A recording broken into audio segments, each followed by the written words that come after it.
반갑습니다. 네. 이 시간 되면 좀 몸이 나른하고 좀 피곤할 텐데 그래도 우리가 정신 바짝 차리고 말씀에 좀 집중해야 됩니다.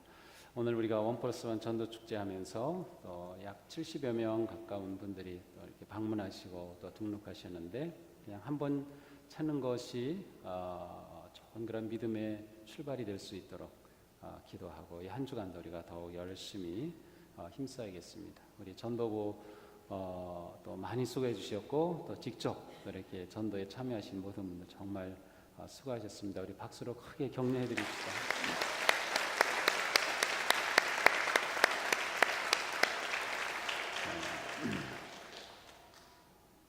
우리의 1+1 전도 축제의 초점이 무엇인가 제가 계속 말씀드리고 있는데 물론 우리가 새로운 분들을 교회로 초청하고 복음의 삶으로 믿음의 길로 초청하는 것이 가장 중요한 열매가 되겠지만 사실은 그러한 것을 위해 우리 자신이 어떠한 존재가 되느냐라고 하는 것이 더 중요합니다.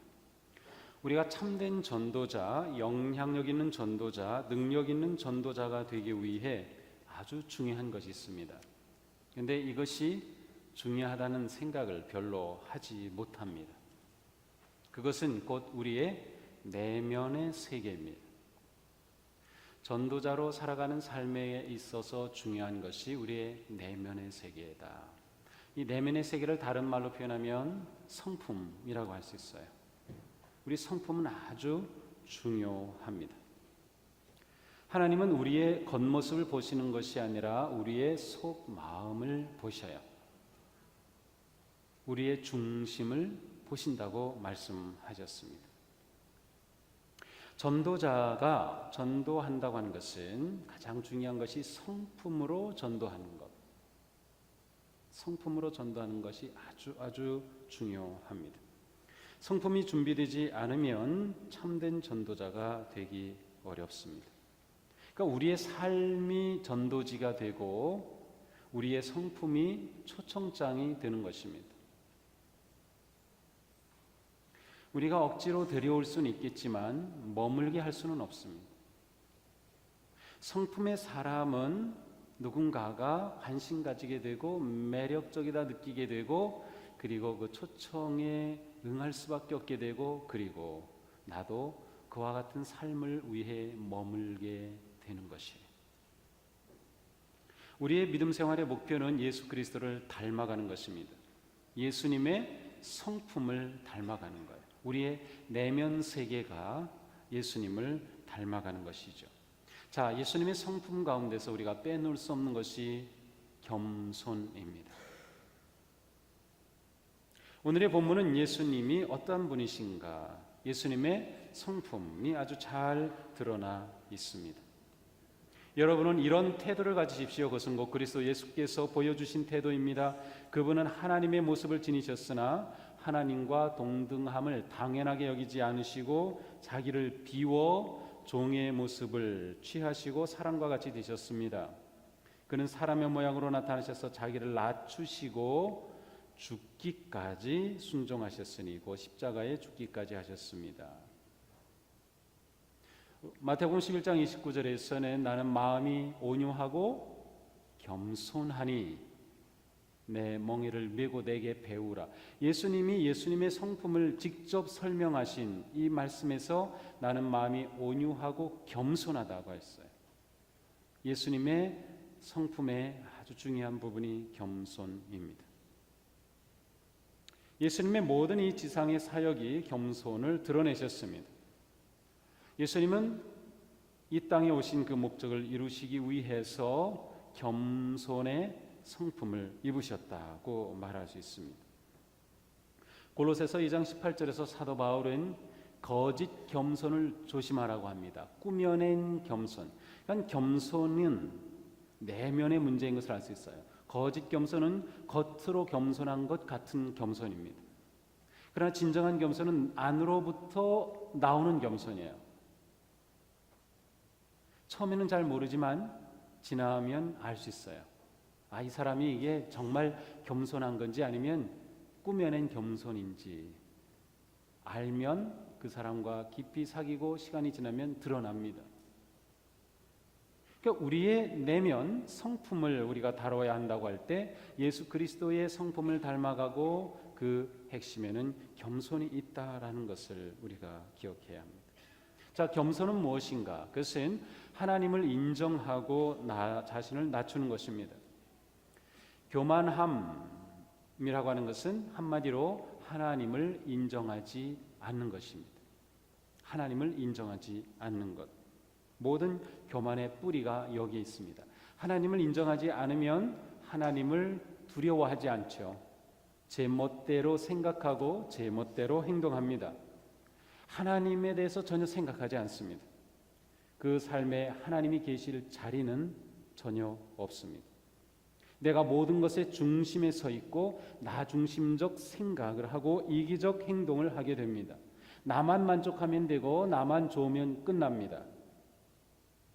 하나님을 인정하지 않으면 그렇게 되죠. 그것은 곧 교만함의 모습입니다. 반면에 진정한 겸손은 하나님을 인정하는 것으로부터 시작이 됩니다. 하나님이 하나님이심을, 하나님이 나의 창조주가 되심을, 하나님께서 내 인생의 진정한 주인 되심을, 예수님이 나의 구세주가 되심을, 이 모든 것을 인정하면서 우리의 겸손의 성품은 생기는 거예요. 그러니까 겸손한 사람에게는 하나님이 모든 것의 우선순위에 와 있습니다. 내가 어떤 행동을 할 때 내가 원해서 하는 것이 아니라 하나님이 기뻐하시는 행동이기 때문에 하는 것이고, 내가 좋아서 하는 것이 아니라 하나님이 말씀하셨기 때문에 하는 것이에요. 그리고 하나님이 말씀하신 것을 내가 좋아하게 되는 것이에요. 근데 이게 뒤바뀌면 내가 좋아하는 것을 하나님이 좋아하기를 바라는 것이죠. 내 뜻을 하나님께서 후원해 주기를 바라는 거죠. 자기중심적이에요. 이것은 교만한 거예요. 겸손한 사람에게는 언제나 하나님이 그 중심에 있고 우선순위에 있는 것입니다. 그러므로 하나님을 인정할 때 그 사람은 겸손하게 언제나 자기 자신을 낮추게 됩니다. 오늘 본문 8절에서 예수님은 자기를 낮추시고 죽기까지 순종하셨다고 말씀하고 있어요. 주님은 자기 자신을 낮추셨어요. 죽기까지 순종하셨어요. 자, 순종이라고 하는 것에는 하나님의 뜻과 연결이 됩니다. 예수님께서 하나님의 뜻을 순종함으로 이루셨어요. 하나님의 그 뜻은 인간의 몸으로 이 땅에 와서 사람의 모든 고통과 모든 유혹도 다 받으셨지만 그것에 넘어가지 않고 죄가 없으신 온전하신 몸으로 하나님이 받으실 거룩한 제물이 되어 십자가에 달려 죽으심으로 모든 죄를 대속할 제물이 되시는 것이었어요. 저는 그런 생각을 해봐요. 예수님이 얼마나 답답하셨을까? 어떤 점에서? 하나님이시기 때문에 갈릴리에서 또 예루살렘에서 복음 사역을 하면서 그냥 확 해버리고 싶은 것들이 굉장히 많으셨을 것 같아요. 그냥 한 번에 다 해결할 수 있는 것들이. 그런데 예수님은 끝까지 인성, 사람의 그 모든 것을 그대로 지키셨어요. 겸손하게 그 자리를 지키셨어요. 그것은 하나님의 뜻을 이루기 위해서였습니다. 예수님은 겸손으로 모든 십자가의 길을 완성하신 것이죠. 그러니까 겸손한 사람에게는 오직 하나님의 뜻과 말씀만 드러나게 되어 있어요. 이 시대는 겸손이 그렇게 인기 없습니다. 겸손을 이야기하는 곳 별로 없습니다. 교회 와야 겸손을 이야기해요. 그러니 우리가 겸손해야 세상이 겸손을 배웁니다. 교회가 겸손해야 세상이 겸손을 배웁니다. 한국 교회의 문제는 교회가 너무 교만합니다. 지역 사회에서 너무 교만합니다. 한국 사회에서 너무 교만합니다. 사람들의 인식이 교회 하면 어떤 인식이에요? 뭔가 강력하게 뭐 주장하고 뭔가 막 그런 것을 생각하지, 겸손하고 온유하게 이 땅의 모든 아픔과 이 땅의 모든 문제를 품어주는 곳이라는 생각을 못 하잖아요. 그것은 교회가 세상에 겸손을 보여주지 못했기 때문에 그래요. 저는 우리 교회가 겸손한 교회가 되기를 정말로 원해요. 그리고 제 목회는 그러한 초점을 가지고 있어요. 글쎄요,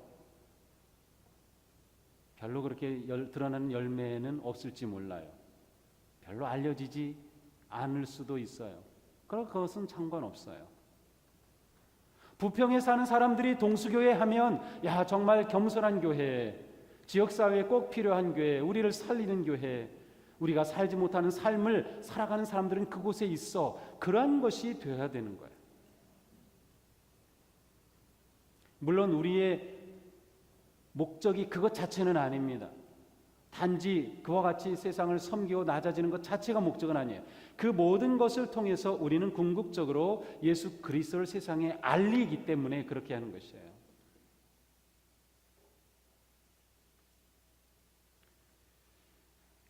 겸손은 또한 자신의 위치를 알고 지키는 것입니다. 예수님은 겸손의 왕이시고 겸손의 주님이셨어요. 마태복음 21장 5절에 보면 예수님이 예루살렘에 입성하실 때 예수님은 겸손하여 나귀를 타셨다라고 말씀하고 있어요. 겸손한 분이셨기 때문에 나귀를 타셨어요. 번쩍거리는 마차를 끌고 아니면 힘찬 그러한 말을 타고 입성하지 않으셨어요. 그냥 평범한 보통 사람들이 타는 짐짝 취급받는 그러한 모습으로 나귀를 타고 들어가신 그러한 모습. 예수님은 끝까지 겸손한 왕으로, 겸손의 주님으로 자신의 자리를 지키시려고 했던 거죠. 고난받는 종의 자리를 지키시려고 했던 거죠. 그래야 예수님의 위치, 예수님이 이 땅에 오신 사명을 이룰 수 있었기 때문에. 그리고 예수님은 끝까지 종의 위치를 지켜내셨어요. 끝까지. 이것이 매우 중요합니다. 자신의 위치를 지킨다고 하는 것은 자신의 역할을 잘 감당한다고 하는 것입니다. 겸손한 사람은 언제나 자신의 역할에 충실합니다. 내가 맡은 것을 믿음으로 해냅니다. 잘 해내지 못할지는 몰라도 믿음으로 해냅니다. 이러한 것이 우리에게 중요해요. 무엇을 잘 하느냐보다 더 중요한 것은 순종함으로 겸손하게 자리를 지키느냐입니다. 세례 요한은 그러한 점에서 진정한 겸손의 사역자였습니다. 요한복음 1장 20절에 보니까 많은 사람들은 이 세례 요한을 막 이렇게 떠받들려고 하죠. 요한이 메시아가 아니야? 요한이 그리스도가 아니야? 막 그렇게 됩니다. 저 같으면 한마디 딱 했을지 몰라요. 아마 그럴지도 모르지. 딱 그렇게만 했어도 사람들은 이 요한에게 막 몰려들 판이었어요. 그런데 요한은 분명하게 선언합니다. 나는 그리스도가 아닙니다. 나는 그리스도가 아닙니다. 이 말하기 정말 어렵습니다. 모든 사람이 다 이렇게 하는데 아니라고 할 수 있는 용기가 있었어요. 이것이 우리에게 필요해요. 내가 나를 알죠. 물론 나보다 하나님이 나를 더 잘 아시지만 다른 사람이 나에 대해서 해주는 말 아무리 들어도 나는 그게 아닌데 나를 알죠. 그러면 정직해져야 되는 거예요. 그러나 많은 사람들이 그렇지 못해요. 다른 사람이 해주는 말에 귀가 솔깃해지고 다른 사람들의 아첨하는 말에 귀가 올라가서 자기가 진짜 그런 줄 알아요. 그런 사람들이 자리에 오르면 망가지는 것이죠. 이 감리교의 아픔이 그런 것이에요.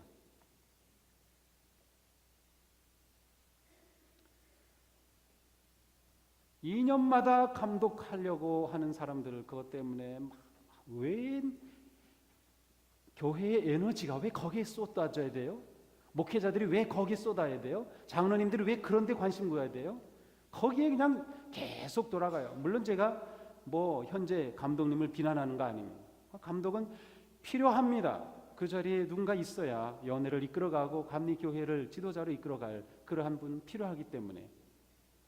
그런데 정말 그 자리에 세우는 방식과 서야 할 사람과 그것을 분별해내는 그러한 지혜와 이런 것들이 우리에게 너무 부족해요. 정말 아깝고 안타까운 게 너무 많아요. 야, 이 힘을 우리가 한데 제대로 모은다면 뭐 하나 진짜 제대로 적어도 2년에 하나씩 정말 놀라운 교회 하나씩은 세우고 갈 텐데 말이죠. 우리 교회도 마찬가지예요. 저 자신도 언제나 이러한 말씀 앞에 자유롭지 못합니다.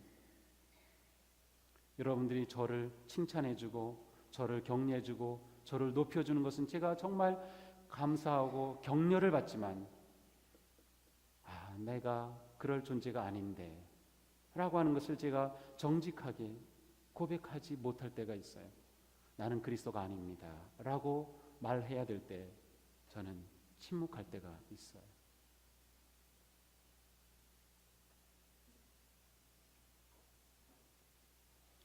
세례요한은 자신은 단지 주님의 길을 곧게 하라고 외치는 광야의 소리에 지나지 않는다라고 말할 뿐이었습니다. 어느 날 아침 예수님이 오시는 것을 보자 그는 외칩니다. 보라, 세상 죄를 지고 가는 하나님의 어린 양이다. 세례요한은 자신의 위치를 알았습니다. 그리고 자신의 역할이 무엇인지를 알았고 끝까지 그 자리를 지켰습니다. 그것이 겸손입니다. 교회는 겸손한 사람들로 인해 역사하게 됩니다. 교회는 겸손한 성도들로 인해서 성숙하고 부흥하게 되어 있습니다. 우리가 지나온 한국 교회의 역사 때문에 부흥에 대한 인식이 잘못 박혀져 있어서 문제지, 진정한 부흥은 겸손을 통해서 오는 것입니다. 우리 각자가 내가 별로 중요한 것 같지 않게 여겨질지 모르지만 우리 교회는 그리스도의 한 몸입니다. 그렇다면 온전한 몸은 모든 지체가 건강해야 온전한 몸입니다. 나 한 사람 보이지 않은 것 같고 알아주지 않은 것 같지만 나 한 사람이 약해지면 우리 교회 자체가 건강하지 못한 거예요. 나 한 사람이 시험에 들면 우리 교회 자체가 어려움 당하는 거예요. 나는 정말 중요합니다. 뿐만 아니라 서로 그렇게 여길 수 있어야 돼요. 서로를 그렇게 볼 수 있어야 돼요.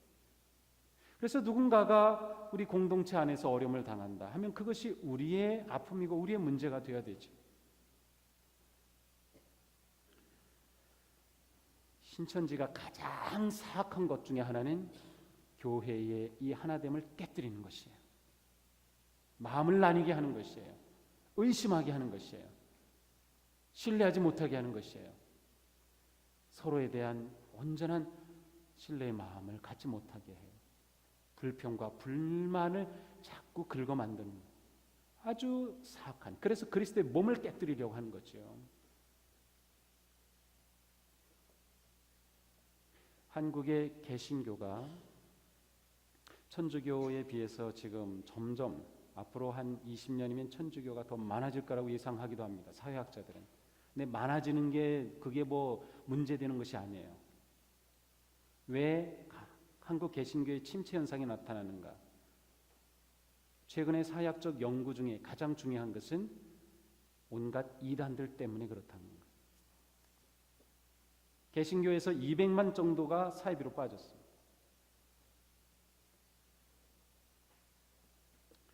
제가 이러한 상황들을 보면서 제 목회에 대해서 굉장히 고민을 하고 기도를 하고 어떤 때는 좌절하기도 하고 제 아내하고도 그런 얘기를 종종 해요. 여보, 내 지난 10년간의 목회는 실패한 것 같아.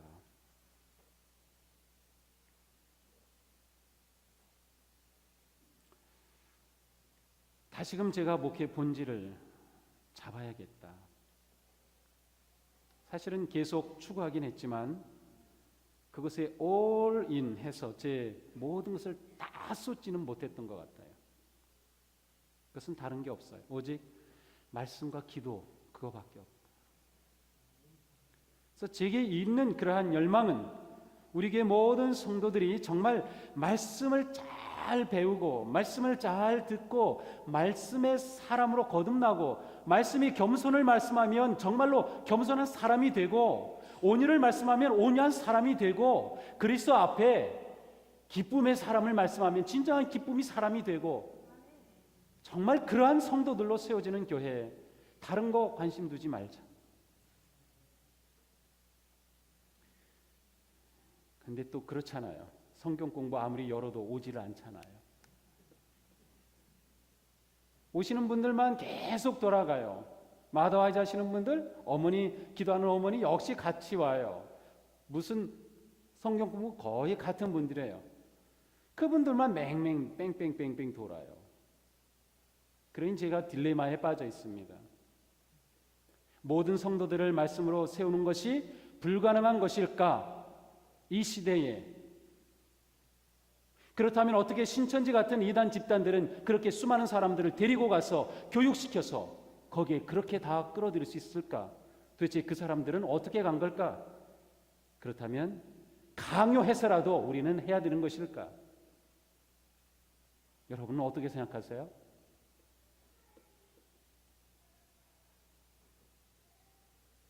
억지로라도 다 참석하게 해서 하여튼 그렇게 하기를 원하세요?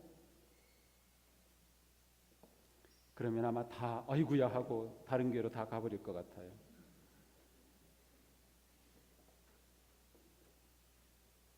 고민이 참 많죠. 걱정하지 마세요. 제가 고민만 하고 있지는 않으니까. 그래도 내일은 해가 뜰 것이고 특세는 시작될 것이고 우리는 예배를 할 것이고 우리의 삶은 계속 믿음의 삶을 살아갈 것이에요. 자, 겸손함. 우리의 역할을 알고 자신의 본분을 알고 그 자리를 잘 지키는 것. 그래서 저에게 가장 고마운 성도님은 첫째 누군가 주일 예배에 빠지지 않고 잘 드리는 분이 제일 고마워요. 그 자리를 지켜주시기 때문에. 사실 여기 계신 분들은 주일 예배뿐만 아니라 저녁 예배까지 드리시는 분이라 이런 말씀을 드릴 이유가 없겠지만 그러나 정말 고맙습니다, 여러분. 정말 고맙습니다. 진짜 언제는 그런 생각도 가끔 한다니까요. 제가 주일에 와서 설교 준비하고 막 그리고 딱 비전을에 일부 예배 들어갔는데 장로님 한 두세 분밖에 없어요. 아무도 없어요. 무슨 일일까? 다 보니까 이유가 있어요. 뭐 결혼식이 있다, 우리 뭐 동창회 있다, 뭐 시어머니 만나야 된다, 뭐 그냥 온갖 그럴만 하구나. 그런데 공교롭게 그게 하루에 다 만나가지고 아무도 없는 거예요. 2부 예배에 왔더니 역시 3부 예배도 그렇다면 어떨까? 물론 저는 한 명 놓고서라도 큰 소리로 설교하겠지만 이렇게 주의를 잘 지키는 그 자리를 지키는 성도님들이 너무 고마운 거예요. 너무 고마운 거예요. 감사합니다. 왜 전도자가 겸손해야 하는가? 자, 겸손이 다른 인간관계, 좋은 인간관계를 가능하게 해줍니다. 겸손한 사람은 다른 사람과 잘 어울릴 수가 있습니다. 자기 주장이 세고 교만한 사람은 다른 사람과 잘 어울리지 못합니다. 우리가 살아오면서 알잖아요. 생각해 보세요. 그 사람은 뭔가 좀 가깝게 되지 않아. 자기 주장이 센 사람이에요. 물론 자기 주장이 세다고 다 교만하다고는 할 수 없어요. 그러나 겸손한 것은 확실하게 인간관계를 아주 좋게 만들어줍니다. 굉장히 중요합니다. 겸손한 사람은 다른 사람에게 호감을 줍니다. 어느 자리에 가서 어느 모임에 가서 내게 호감 주는 사람은 누구예요? 겸손한 사람이에요. 겸손한 사람. 잠언 10장 19절에 말씀합니다. 겸손한 사람과 어울려 마음을 낮추는 것이 거만한 사람들과 어울려 전리품을 나누는 것보다 낫다. 그렇습니다. 마음을 낮추면 사람이 다가오고 겸손하면 사람이 가까워집니다. 모든 관계가 다 그래요. 내 것을 좀 내려놓아야 됩니다. 내가 좀 손해볼 수 있어야 됩니다. 그렇지 않고서 가까워지는 것은 쉽지 않습니다. 잘난 체하고 자기 자랑하는 사람 누가 가까이 하겠어요? 남이 그러는 건 보기 싫은데 내가 또 그렇게 하거든요. 우리는 남이 그렇게 하는 거 싫으면 나도 하지 않는 거예요. 저 사람 참 겸손하다. 저 사람은 내가 무슨 잘못을 해도 그냥 다 이해하고 받아줄 만한 참 마음이 넓은 사람이다. 그러면 우리도 다 무장해제를 하죠. 그 사람하고는. 그리고 마음을 터죠. 마음을 트고 아주 좋은 관계가 세워져요. 하나님도 이런 사람을 좋아하셔요. 이사야서 66장 2절입니다. 하나님은 겸손한 사람, 회개하는 사람, 나를 경외하고 복종하는 사람, 바로 이런 사람을 내가 좋아한다고 말씀하셨어요. 여러분, 하나님이 사랑받고 싶고 하나님이 좋아하면 얼마나 좋겠어요. 그런데 성경에 있는 대로 하면 되거든요. 겸손한 사람을 하나님이 좋아하신대요. 겸손한 사람. 제가 보니까 여긴 다 겸손하신 분인 것 같아요. 다들 이렇게 하고 계신 모습이 겸손하셔요. 네. 자, 전도에서 핵심은 관계 전도인데 관계 전도에서 중요한 것이 바로 이 겸손인 것은 그 관계를 좋은 관계로 맺기 때문입니다. 그러니 겸손한 사람이 전도를 잘하게 되어 있습니다. 깊은 전도를 하게 되는 것이죠. 겸손한 사람은 또한 존귀하게 됩니다. 잠언 29장 23절 사람이 오만하면 낮아질 것이요 겸손하면 영예를 얻을 것이다. 겸손하면 또한 영광이 따른다. 잠언 15장 33절입니다. 잠언 3장 34절 진실로 주님은 겸손한 사람에게 은혜를 베푸신다. 그러고 보니까 겸손이면 다 될 것 같아요. 왜냐하면 겸손하면 하나님이 기뻐해 주시지, 하나님이 은혜를 베풀어 주시지, 더 뭘 바랄 게 있어요. 겸손하게 우리 살아보자. 겸손하게.